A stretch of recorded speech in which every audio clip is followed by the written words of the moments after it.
This Mike Stevens variation of the Optima alphabet is one of my favorites and very fun to execute. For the most part, it's a double-stroke alphabet in order to achieve consistent thick and thins and the unique flares at the end of the strokes. In this intro video, we'll go over materials, paint prepping, brush care, using the maul stick, the three-fingered method of holding the brush, getting comfortable, and the basic strokes of this alphabet.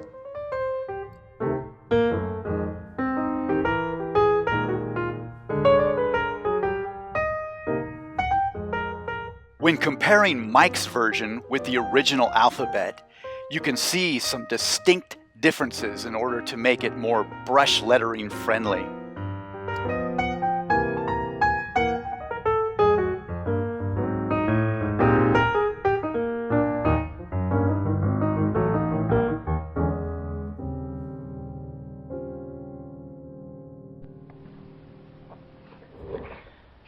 The materials and supplies that I'll be using, beginning with this substrate, is scraps of what is called ACM, or aluminum composite material. And basically it's a standard sign industry panel that we use for most of our signs. And it's basically 2 layers of thin aluminum sandwiched around polyvinyl chloride, or PVC, in the middle. And it has like a polyester coating on it, so if you want to use it for a permanent project with paint, you'll need to lightly sand that polyester surface to get a tooth on it. And we use so much of this in the sign industry. You could probably find a sign shop that is dumping pounds of this stuff a day. I go through a lot of it. I have a lot of scraps left over. So any sign shop today is going to have scraps of this stuff they'd love to get rid of. So it's a great surface to work on because it mimics a lot of smooth surfaces. One side is usually a matte, like that's a matte, and one side is usually a gloss. Let's see if we can hit it in the light there. But this is the actual surface of the panel, and the blue is vinyl. One shot will be the paint, combined with flow enhancer 6000 one-shot flow enhancer. I just put it in a squirt bottle. All my bottles are filled with turpentine thinner, and this one's got lacquer thinner in it. It's because it's an easy squirt bottle to use. And then Dixie cups, non-waxed. And what I usually do is I just snip one edge like this, and that gives you a real nice sharp edge to palette your brush.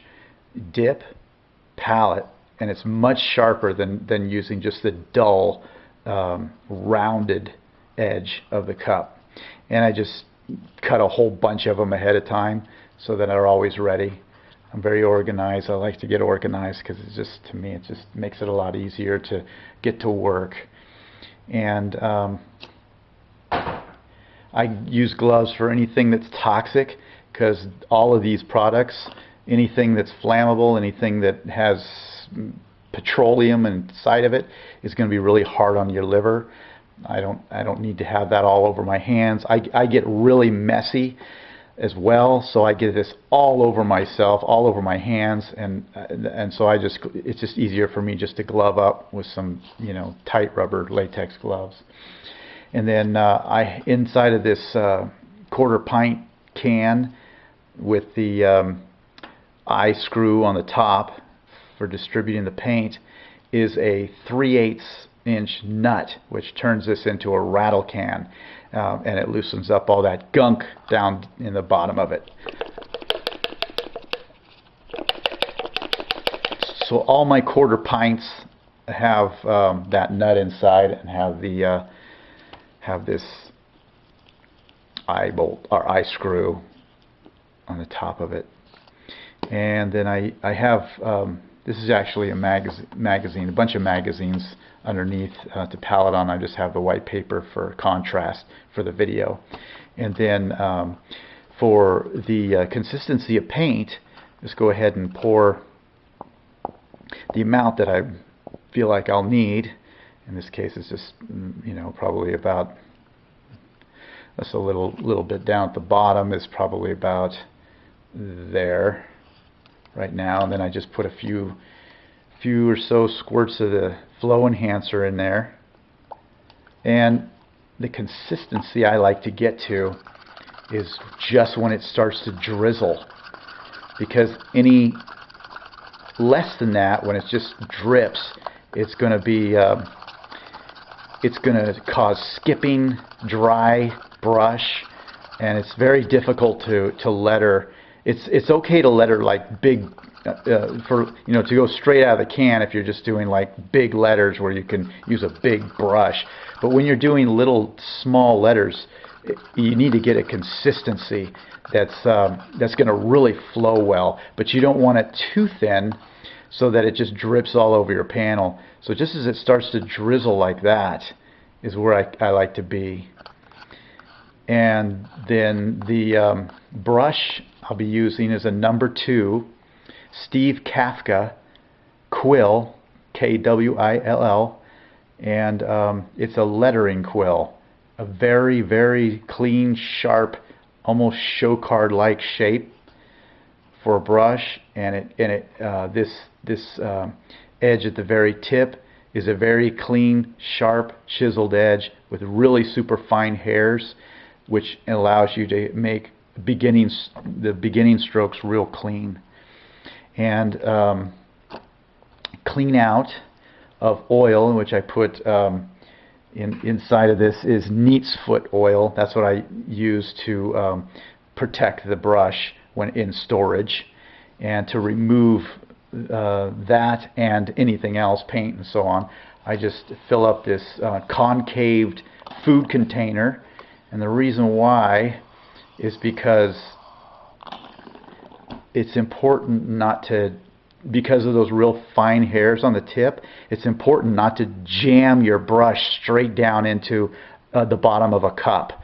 It's much better, because if you do, it'll fray those little fine brushes, hairs at the end, and cause a blunt end. So it's important to just pull, never hit the bottom of anything, but just pull your brush into the lacquer thinner. And you can even use this concave, and this works. This concaved bottom base works really good for larger brushes. The smaller brushes, you kind of don't really need to do that, but anything that keeps you from jamming it down into a can or cup is going to be critical to keep a sharp edge on these quills. And that's what actually makes these brushes really super unique, is that those real fine hairs at the very tip. And then I have paper towels, rolled paper towels, and just clean that off real good. We got to get all the oil out of the brush in order for the paint to dry and for everything to run well. And the same thing with the cup of paint and the brush. We got to make sure we don't jam it all the way down into the base of the cup. Just set it down and drag it up.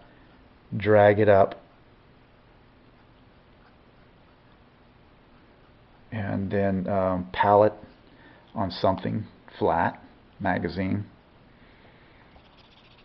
And we want to really load up the brush. And you could even pull it through this way to get a nice even flow through the brush, especially if you're about to do something where you need a really sharp chisel. And that creates a really nice, sharp, chiseled brush to letter with.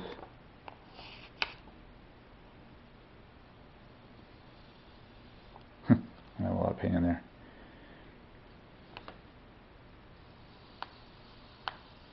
And we're ready to go. And then when we're ready to letter, we're just using the edge of this cup.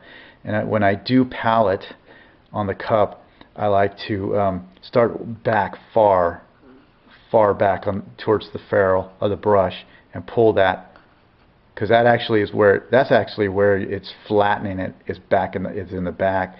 And sometimes you can just, if you want a really full brush, you can just hit that back there and it'll fan the brush out and create a really nice chiseled edge. Otherwise you can just, like so, and you're ready to go.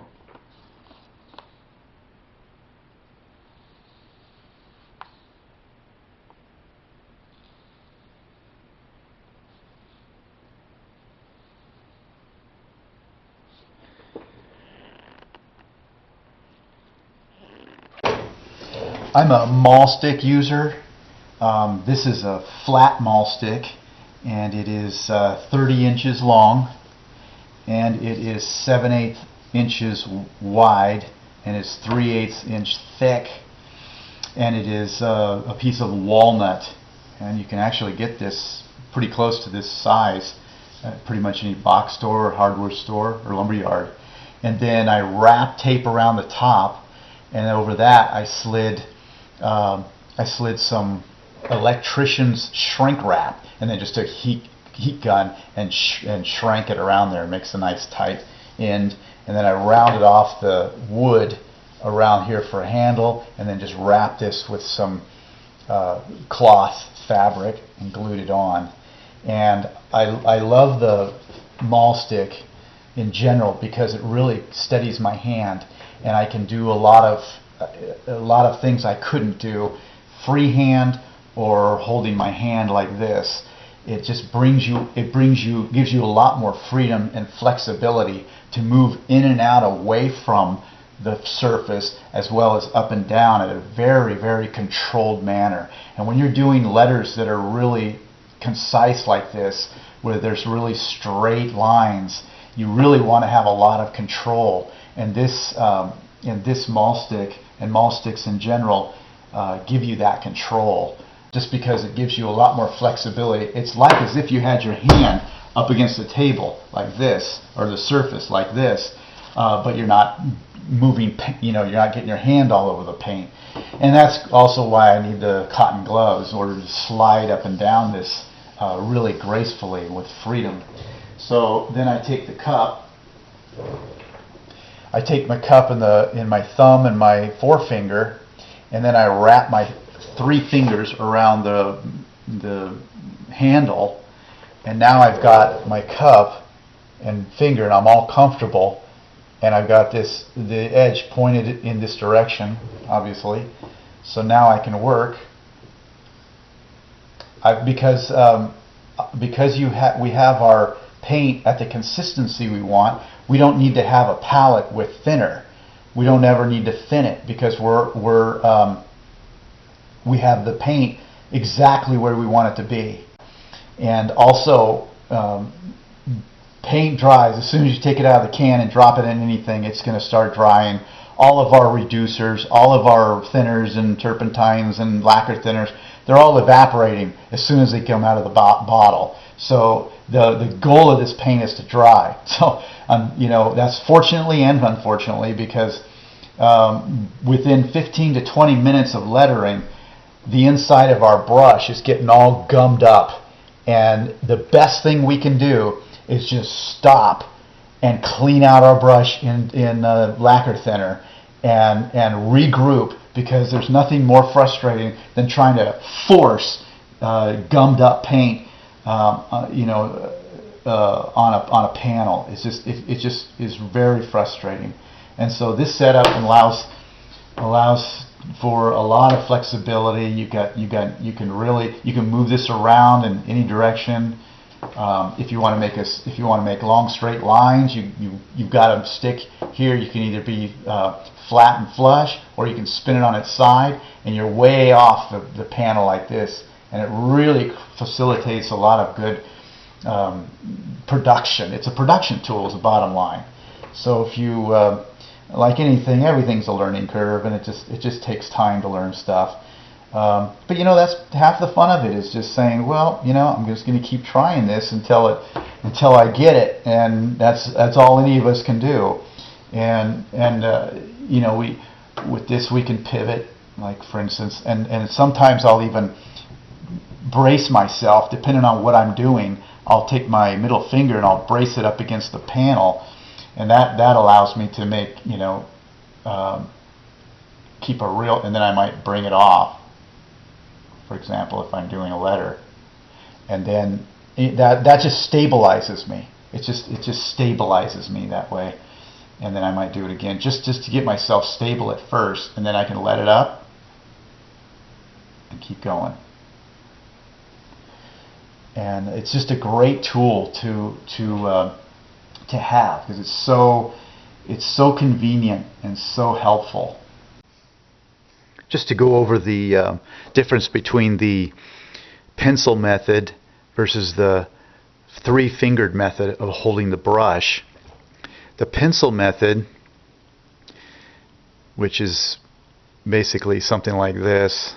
It's been so long since I've ever done this that it's hard for me to remember how it's done, but the pencil method, when you're holding a pencil, or like this, I mean, it's like this or something like that, as that you really are locking yourself in.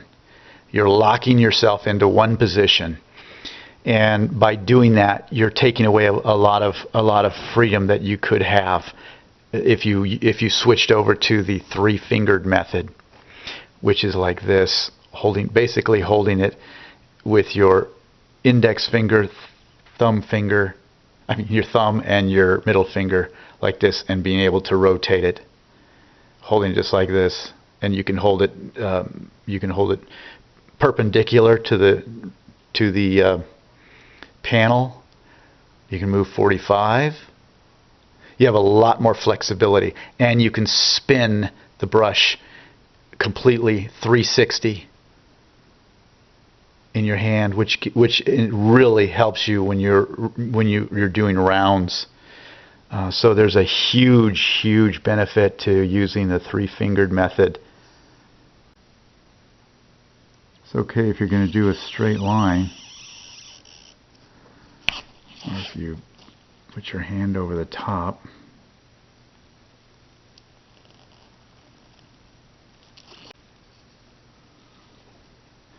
But you see how you're locked in? You really don't have anywhere to go. You have to move your entire wrist to get any good motion. Sometimes it's like this. Sometimes it's like this.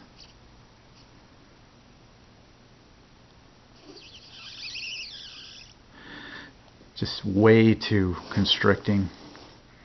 But switch to this method. You see how so much more freedom to do it this way. And then combine that with the maul stick, and you really got a lot of control with all these finite motions that you make.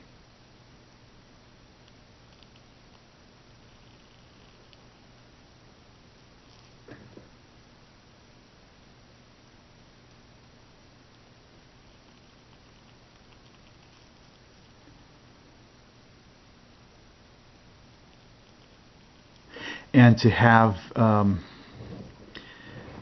your nose right in the middle of the letter is where we want to be. So we line ourselves up right on that enables us to do keep our lines vertical. Helps keep our lines all vertical. Because if we're off to the side, we can't really tell if we're going down vertical or if we're going at a little angle.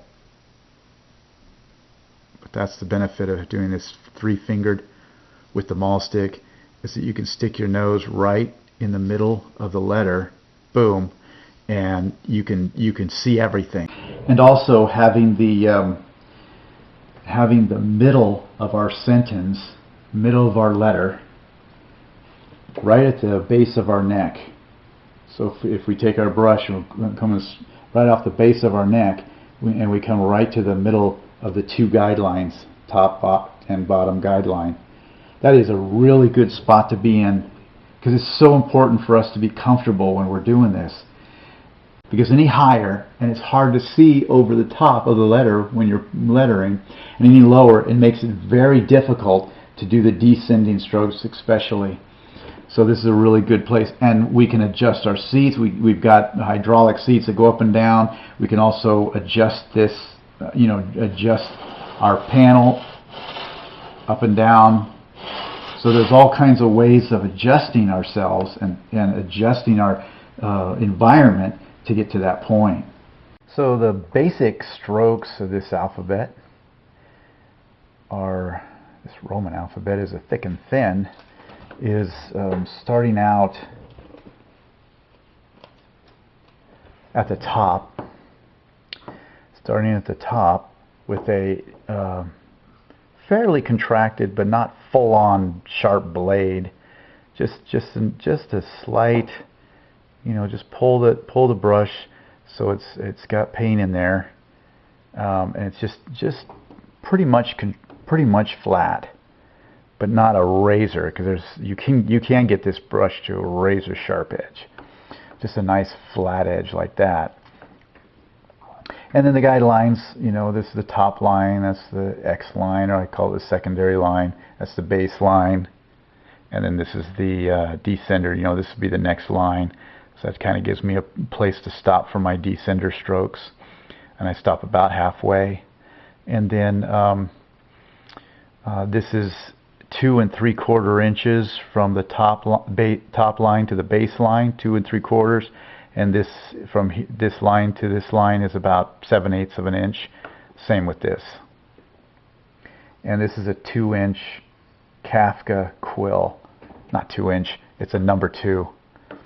So it just starts out. The idea with this is a sweep, a gentle sweep from the left corner in, and then back out to the left again.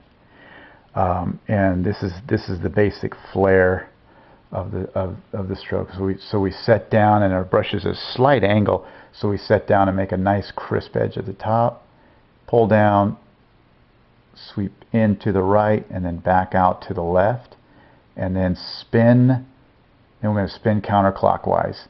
Spinning counterclockwise gives us a little point right on the baseline, and then we're going to pull and cap off and clean up that bottom stroke after we're done with our second stroke. So then we overlap 50% of this stroke, touch down, start from right, and then we go back into the middle of the stroke and back out 50% and spin clockwise to make a point down there. So 50% with slight angle brush, pull in and back out to the right and spin clockwise. So now it gives us, see the 2 points there that we have to work with. And those 2 points, then we just go ahead and tap. We can just tap the brush to flatten it.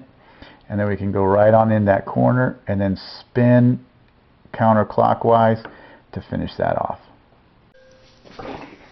Here's a head-on view or straight-on view of that stroke, of those strokes. So with the, let's see how I get it right, dead on. Okay, right in the middle. Nice flat brush. Setting down. Pull. Go in a little bit to the right and then back out to the left. It's just a real graceful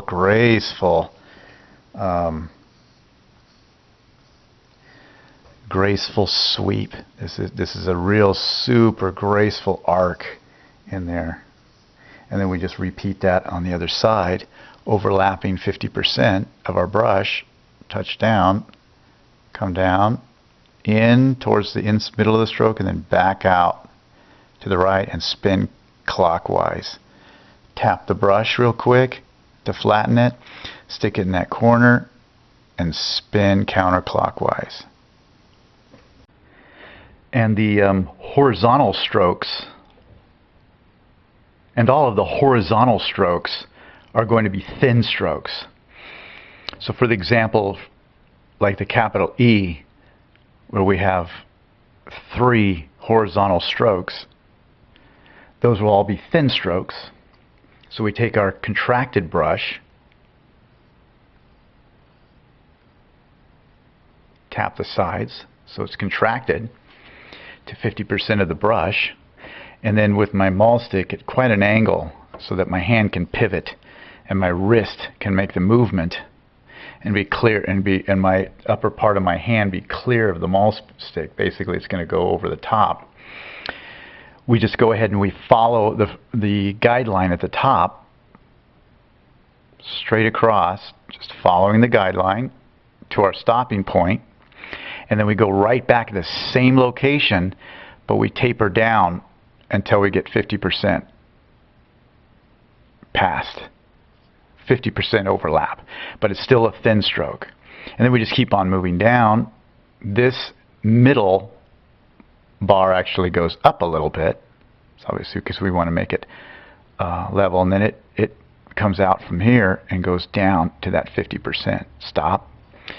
And then if we need to, we might have to charge our brush a little, tap. And then the bottom, we'll simply follow the guideline on the bottom, the baseline, straight across, horizontal, stop. And then from that same point, we just come straight up and overlap 50%. So it's always going to be 50%. That will keep that consistency that we're looking for. And then in the case of the end strokes, now all we have to do is just completely flatten our brush so it's super flat like that without any paint in it. We go ahead and we stick it right in this corner and we spin clockwise. Put it in the corner, spin clockwise. Put it in the corner and spin clockwise. And that neatens up the ends of these. It's a slight little spin clockwise. When sketching our rounds, like for example an O, which would be our ultimate round, rather than just trying to do this, we can use our whole arm and shoulder to create the circle. It's almost like a compass when you do it that way, because you can kind of get a flow going if you use your whole arm in motion to get that circle going. And then that way you can kind of get a nice smooth round going like that. See, if you use your whole arm, I'm also using the surface that's smooth to keep my hand steady, and that'll help us get a nice radius, a nice circle that we want. One way we can think of lettering a circle, or an O for example, or a Q, or the C or the G, any of those round letters, is to make it as mechanical as we can, to take the mystery out of it. And one of those ways we can do that is thinking of it as almost like a pie. You know, obviously we have a top and a bottom. They're going to go above and below the baseline. Then we're obviously going to have two sides. That's kind of our parameter. That's where we want everything to kind of be locked inside of. And when it's time to letter this, what we can do is, as you know, we're obviously going to start out horizontal here with our brush, because this will be the thin stroke, and then on the sides will be the thick stroke. Thin stroke, back to thick stroke. So one way we can make this mechanical, and thinking of that, is once we get to the quarter of the pie, which is right there, that's where we're going to start pushing down, and then we're going to push down fully at this point here at the horizontal axis. And so we're starting out with, we'll always have a horizontal brush when we're doing these radiuses.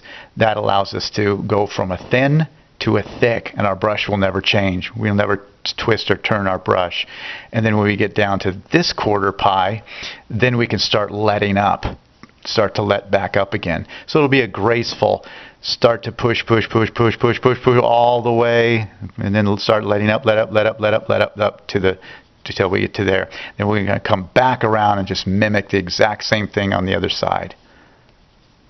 So with the brush fairly full of paint, because we're going to be going around quite a ways, quite a distance with the rounds.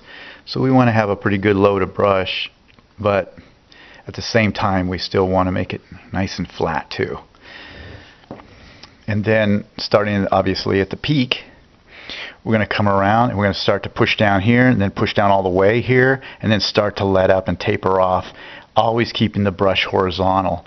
So we're going to start out just above the line, come around, start to push down, now really push down, and then come back around and start to let up, and then let up, and naturally the brush will be at the right spot at the end because it's been horizontal the entire time. And then to come around the other side, we just do the exact same thing in reverse.